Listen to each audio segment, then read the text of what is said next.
Bom, pessoal, vou fazer então a nossa aula aqui sobre naturalismo, tá, gente? Para a gente tentar entender onde é que moram as diferenças entre o naturalismo e o realismo, certo? Então eu trouxe um trecho aí do Antônio Cândido, tá? Falando sobre essa distinção aí, vamos ler ela, e ao lado vocês têm o Taine aí, que é a grande voz do naturalismo, mas eu já explico melhor. Vamos ler. Nesse sentido restrito, naturalismo significa o tipo de realismo que procura explicar cientificamente a conduta e o modo de ser dos personagens por meio dos fatores externos da natureza biológica e sociológica que condicionam a vida humana. Os seres aparecem então como produtos, tá? Como consequências de forças pré-existentes que limitam as suas responsabilidades e os tornam, nos casos extremos, verdadeiros joguetes das condições. Tá? Não sei, tá meio lento aqui. Né? Então vejam, pessoal, esse lado naturalismo é um lado acentuado da perspectiva científica, tá? Principalmente as descobertas científicas no ponto de vista das humanas e até das exatas, né, que se fez sobre o ser humano. Né? Então, a partir principalmente de Darwin, né, que vai mostrar essa evolução do ser humano a partir dos animais, e mostrando que os animais, a fórmula de organização deles é pela seleção natural, né, de que somente aquele animal mais apto ao meio, às condições impostas por fora, sobrevive. Isso traz uma dimensão muito exógena sobre o ser humano, né, de que nós não somos frutos do nosso livre-arbítrio, senão de meras condições mesológicas, né? De que a gente vai se adaptando ao meio e de que não existe espiritualidade ou qualquer mera religiosidade ou um livre-arbítrio, uma escolha individual de ser e estar no mundo, mas sim adaptações ao que o mundo me impõe. Então, eu não passo de uma consequência, né? Eu sou efeito, né, das motivações ambientais, certo? Então a gente é joguetes de condições, né? Então o mundo vai colocando condições e a gente nada mais é do que aqueles que conseguem sobreviver a essas condições, né? Em nenhum momento a gente escolheu algo, né? Se a gente escolhe algo errado ao que o meio nos remete, a gente é eliminado imediatamente, certo? Então o naturalismo busca, né, essa relação do realismo com essas condições naturalistas. Então eu coloquei ali embaixo, a associação das artes com a ideologia positivismo, né? E a sociologia determinista propõe uma literatura, por um lado, de espírito questionador aos alicerces conservadores, né? Então, uma arte anticlerical, antimonárquica, em prol de uma educação mais científica, republicana. Então, desse ponto de vista, parece bastante progressista. Só que, de outro, a mesma ciência é ela que justifica racismo, noções preconceituosas de criminalidade, de normalidade e anormalidade, recriminação da homossexualidade, por exemplo, né?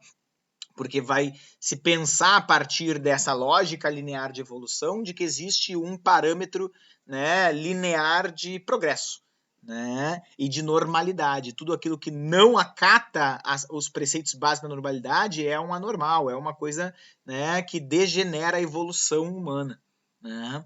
Então o naturalismo ele tem duas vias, né? Aquela ciência da época tem duas vias. De um lado, questionar valores conservadores, né? Que ainda, digamos assim, faziam grilhões pesados, né? Faziam a sociedade não evoluir, não superar certas noções institucionalizadas, né, que não conseguia progredir frente a isso, mas de um lado também desvendava uma ciência que legitimava racismo, homofobia, né, segregação racial, social, né, dizimação dos pobres, etc. Então, que nem Foucault diz, né, todo conhecimento novo ele acaba abandonando outros conhecimentos antigos, né? Nada, a gente não está aumentando o conhecimento, não, a gente está deixando alguns de lado, né? E às vezes o conhecimento ele tá uma via de dupla mão, né? Vamos pensar naquela foto, né? Eu não sei se vocês já lembram, já viram aquela foto, né, do cara fotografando a criança quase morrendo para um urubu comê-la, né? Então veja que duplo lado tem essa foto, né? De um lado o cara foi muito criticado, ele poderia ter ajudado a criança, né? Então a foto foi mais importante para a criança, mas de outro lado a foto ajudou a disseminar, né, os absurdos que acontecia na África para o mundo inteiro. Né? Então toda ciência, todo conhecimento, ele tem uma via dupla, né? Uma via crítica e uma via construtiva, né? Uma via, né, a ser criticada e outra via a ser construído um novo conhecimento, certo? Então, a bem dizer, o naturalismo seria, né, esse realismo clássico, objetivo, impessoal, racional, verossímil, que busca a perfeição formal, somado a uma perspectiva científica, né, a perspectiva do determinismo, do Taine, né, de que o ser humano pode, eu vou mostrar no trecho a seguir, o ser humano é definido por 3 fatores, né, a sua raça, o meio a qual ele percebe e o momento histórico que ele está, né, aí eu acabei botando os instintos, mas os instintos e a raça vão estar conectados, tá? Uma acentuação do pessimismo, né? Porque o pessimismo vai ser acentuado, porque agora não há uma redenção, né? Uma esperança de redenção pela conscientização do indivíduo. O indivíduo vai estar sempre sujeito às imposições naturais a ele, né? Então, não tem como haver uma conscientização coletiva, por exemplo. Né, porque há sempre uma homeostase, né, uma busca de equilibração natural, né, de colocar pessoas mais violentas, pessoas mais pacíficas, homens e mulheres, né, como se a natureza, né, não deixasse, né, o progresso avançar muito. E depois o Freud vai trazer mais ainda essa perspectiva pessimista, né, mostrando que sempre quando o ser humano parece que está progredindo, há uma força, né, de regressão, né, ao estado bestial do ser humano. Né? E muito descritivismo, tá, pessoal? Vocês vão ver que o naturalismo é muito mais descritivista do que o realismo. Por quê? Porque há uma ideia de tentar fazer da obra um objeto científico. E se eu quero, por exemplo, mostrar, né, que nem um objeto científico, um laboratório, né, um tubo de ensaio, se eu quero provar, né, de que hidrogênio mais oxigênio vai dar água, eu preciso escrever todo o processo, né, de fusão de moléculas, de átomos, etc, etc. Se eu quero provar que esse meio é capaz de determinar o comportamento dos personagens, eu preciso fazer toda uma descrição desse meio, qual é esse meio, é uma sala, é de que cor, é de que altura, cheira como. Então, vocês vão ver que em livros naturalistas, às vezes, há cenas de 10, 15 páginas de um mesmo ambiente, assim, para justificar, né, que aquele ambiente é capaz de causar impacto sobre os personagens, tá? Então, diria para prestar atenção nessas 3 características, tá? O pai do naturalismo é um francês chamado Émile Zola, tá? Ele escreveu a primeira obra naturalista e a grande obra naturalista, né? Que é O Germinal, mas eu queria destacar a Teresa de Racan, né? Que é a primeira obra naturalística, né? E o prefácio dele ele dá a entender, né? Ele mostra esse engajamento com o naturalismo. E eu queria lê-lo com vocês e destacar aí várias passagens, né? Em Thérèse Racan, eu quis estudar os temperamentos e não os caracteres. Ó. Temperamento, não caractere. Caractere é psicológico. Ele quer o temperamento, né? A resposta orgânica do corpo frente a certos comportamentos, frente a certos estímulos ambientais. Tá? Escolhe personagens soberanamente dominados por nervos e pelo sangue, desprovidos de livre-arbítrio, arrastados em cada ato de suas vidas pelas fatalidades da própria carne. Olha que forte essa frase. Começa-se, espero, a compreender que o meu objetivo foi um objetivo científico, antes de tudo. Que se leia o romance com cuidado, ver-se-á que cada capítulo constitui um estudo de um caso curioso de fisiologia. Né? Então, olha aqui, muito interessante. Estudo de fisiologia, só para efeito de exemplo, né? A psicologia nasce, né, do encontro da fisiologia com a filosofia, e ele está ignorando aí a filosofia, o lado metafísico, o lado espiritual, né, o lado psicológico, né, o lado dos caracteres, né, ele está ignorando isso.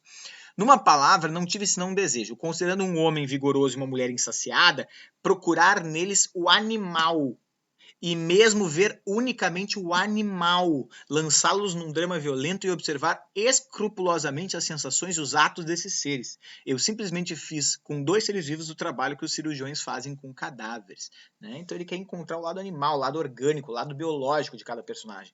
Não o lado transcendental, o lado humano, aquilo que nos difere do animal. Não, ele quer o lado mais bruto, colocando condições a qual o ser humano vai mostrar o seu lado mais brutal. Né? Então, geralmente em fome, em anseios sexuais, etc. Certo? Aqui eu trouxe 2 trechos, tá, gente? Também ainda técnicos, tá?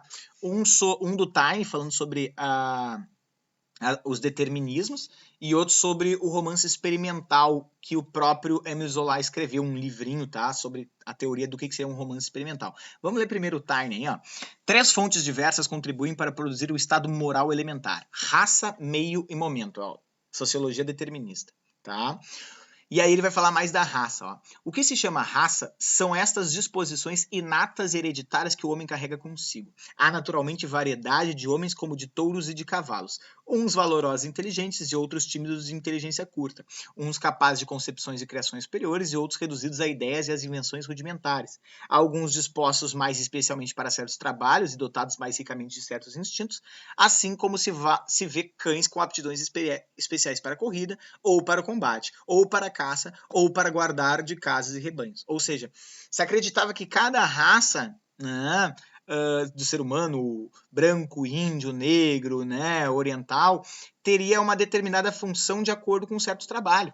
Né? Então, isso justificava, né, uma ideia de que o negro era uma raça inferior, porque ele era uma raça mais para exercícios físicos, né, para porte, né, e o branco teria uma questão mais de intelecto. E ali vocês veem uma foto do lado que é justamente eles medindo, né, a cabeça, né, de um homem mais negro para moldar, né, para tentar tirar cranicologia, que eles faziam craniometria, né, para calcular o tamanho do crânio e os lados do cérebro que eram mais avantajados em brancos, mais avantajados em negros, mais avantajados em vermelhos, etc.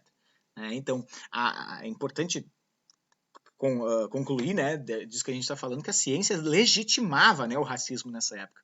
E não é à toa que vocês vão abrir o Curtiço, por exemplo, e vai estar lá explicitamente que o branco é superior ao negro, e ninguém lê isso com espanto na época, porque isso era naturalizado no saber, né, cultural daquela gente. Certo? Eu vou passar esse trechinho aí embaixo, tá? Quem quiser dar um pause aí e ler o trechinho do romance experimental, mas só para dizer o que é o romance experimental, é uma teoria, né, do Émile Zola, né, de que o romance, né, deveria ser um espaço privilegiado para ilustrar, né, experiências científicas, né? O Curtiço, quem for ler, vai ver muito isso, né? Parece que o enredo está subordinado a uma espécie de teste, né, de tese científica, né? Vamos pegar o português Jerônimo, né? Como quem não viu ainda ouviu falar no Curtiço vai ver daqui a pouco, mas quem já viu certamente vai lembrar. Vamos pegar um português e botar no meio de uma favela brasileira, o que vai acontecer? Ele vai se abrasileirar. Né? Vamos pegar a Pombinha, né? Uma menina super pura, e fazer ela ter uma iniciação sexual abrupta. Ela vai, né, ficar suscetível, né, à prostituição, que nem é o que acontece a ela. Certo? Então eu trouxe alguns trechos aí para vocês perceberem, né, a linguagem naturalista, como ela é bem pesada, né? Então esses dois primeiros aí são do Curtiço, ó. Falando do Jerônimo, o português abrasileirou-se para sempre. Fez-se preguiçoso, amigo das extravagâncias e dos abusos, luxurioso e ciumento. Fora-se-lhe de vez o espírito da economia e da ordem. Perdeu a esperança em enriquecer e deu-se toda inteira felicidade de possuir a mulata e ser possuído só por ela, só ela e mais ninguém. Né? Esse é o momento onde fica claro o determinismo do meio, né? O abrasileiramento do Jerônimo. Né? Então ele, de português, foi se abrasileirando, né? Foi se moldando às condições do Brasil, digamos assim, com a sua luxúria, com a sua dança, né, na figura da Rita Baiana, que é a mulata sensual que o leva a essa vida. Vamos ver agora da Pombinha, né, que era uma menina super pura e um dia ela é estuprada por uma outra mulher, né? Pombinha arfava relutando, mas o atrito daquelas duas grossas pomas irrequietas sob seu mesquinho peito de donzela impúbere e o roçar vertiginoso daqueles cabelos ásperos e crespos nas estações mais sensitivas da sua feminilidade acabara por foguear-lhe a pólvora do sangue, desertando-lhe a razão ao rebate dos sentidos. Agora espolinhava-se toda, cerrando os dentes, fremindo-lhe a carne em crispações de espasmo, ao passo que a outra, por cima, doida de luxúria irracional, feroz revoluteava em corcovos de égua bufando e relinchando. Essa animalização é muito comum, tá? Essa aproximação com animais, né? Justamente naquela ideia do Zola ali, né? E para finalizar aí um trecho de O Bom Crioulo, né? Uma obra também naturalista bem forte aí, que vocês têm a capa aí do lado. Nas horas de folga no serviço, chovesse ou caísse, fogo em brasa do céu, ninguém lhe tirava da imaginação o Petis, né? O Petis era o rapaz branco do navio a qual o Bom Crioulo estava afim. Era uma perseguição de todos os instantes, uma ideia fixa e tenaz, um relaxamento da vontade irresistivelmente dominado pelo desejo de unir-se ao marujo como se ele fora de outro sexo, de possuí-lo, de tê-lo junto a si, de amá-lo, de gozá-lo. Ao pensar nisso, o bom crioulo transfigurava-se de um modo incrível, sentindo ferroar-lhe a carne como a ponta de um aguilhão, como os espinhos de urtiga brava. Esse desejo veemente, uma sede tentálica de gozo proibido que parecia queimar-lhe por dentro das vísceras e dos nervos. Né? Vejam como a anatomia aparece muito forte aqui. Então, sejam bem-vindos aí ao romance naturalista.